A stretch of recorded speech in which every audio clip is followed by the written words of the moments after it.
महाभारत यान संधि पर्व अध्याय 56। संजय द्वारा अर्जुन के ध्वज एवं अश्वों तथा युधिष्ठिर आदि के घोड़ों का वर्णन।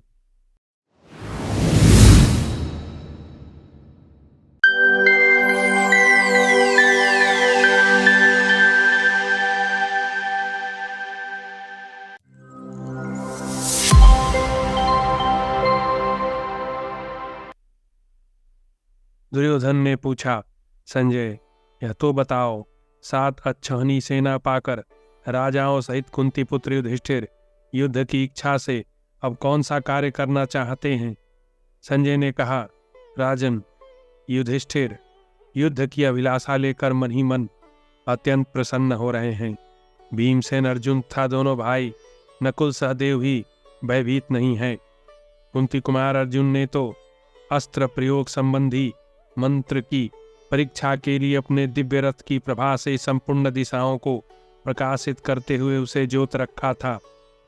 उस समय स्वर्णमय कवच धारण किए अर्जुन हमें बिजली के प्रकाश से सुशोभित मेघ के समान दिखाई दे रहे थे। उन्होंने सब ओर से उन मंत्रों का सम्यक चिंतन करके हर्ष से उल्लसित होकर मुझसे कहा, हे संजय, हम लोग युद्ध में अवश्य विजयी होंगे।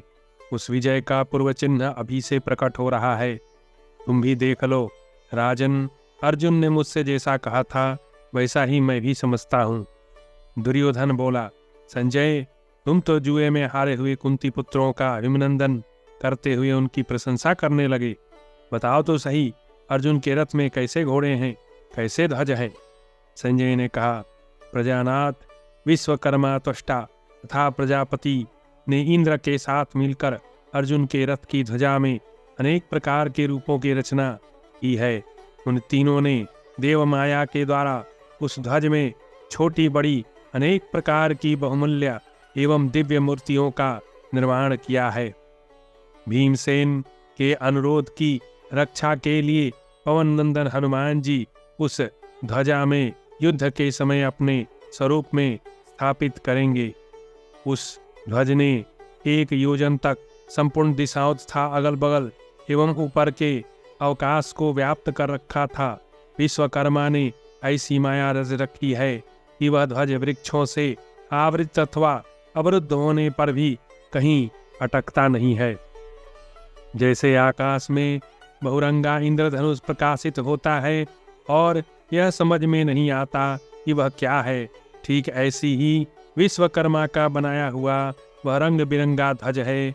उसका रूप अनेक प्रकार का दिखाई देता है, जैसे अग्नि सहित धूम, विचित्र तेजोमय आकार और रंग धारण करके सब ओर फैलकर ऊपर आकाश की ओर बढ़ता जाता है। उसी प्रकार विश्वकर्मा ने उस ध्वज का निर्माण किया है। उसके कारण रथ पर कोई भार नहीं बढ़ता है, न उसकी गति में कहीं कोई रुकावट ही पैदा हुई है।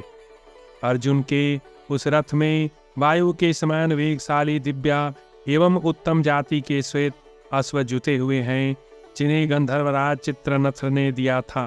नरेंद्र, पृथ्वी, आकाश था स्वर्ग आदि किसी भी स्थान में उन अश्वों की पूर्ण गति छिन या अवरुद्ध नहीं होती। उस रथ में पूरे 100 घोड़े सदा जुते रहते हैं। उनमें से यदि कोई मारा जाता है तो पहले के दिए हुए वर्ग के प्रभाव से नया घोड़ा उत्पन्न होकर उसके स्थान की पूर्ति कर देता है। राजा युधिष्ठिर के रथ में भी वैसे ही शक्तिशाली श्वेत वर्ण के विशाल अश्व जुते हैं, जो अत्यंत शोभित होते हैं।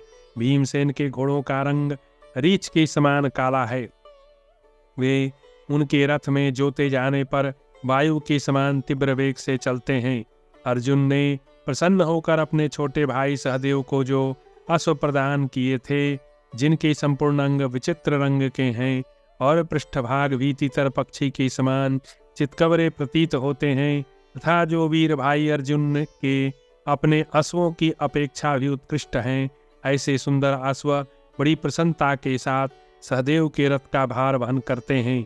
अजमीर कुल नंदन देवराज इंद्र के दिए हुए हरे रंग के उत्तम घोड़े, जो वायु के समान बलवान था वेगवान है, माद्री कुमार वीर नकुल के रथ का भार वहन करते हैं। ठीक उसी तरह जैसे पहले वे वृत्रसुर देवेंद्र का भार वहन किया करते थे। अवस्था और बल पराक्रम में पूर्वोक्त अश्वों के ही समान महान वेगशाली विचित्र रूप रंग वाले उत्तम जाति के अश्व सुभद्रानंदन अभिमन्यु सहित द्रौपदी के पुत्रों का भार वहन करते हैं। वे विशाल अश्व भी देवताओं के दिए हुए हैं। इस प्रकार श्री महाभारत उद्योग पर्व के अंतर्गत यान संधि पर्व में संजय वाक्य विषयक 56वां अध्याय पूरा हुआ।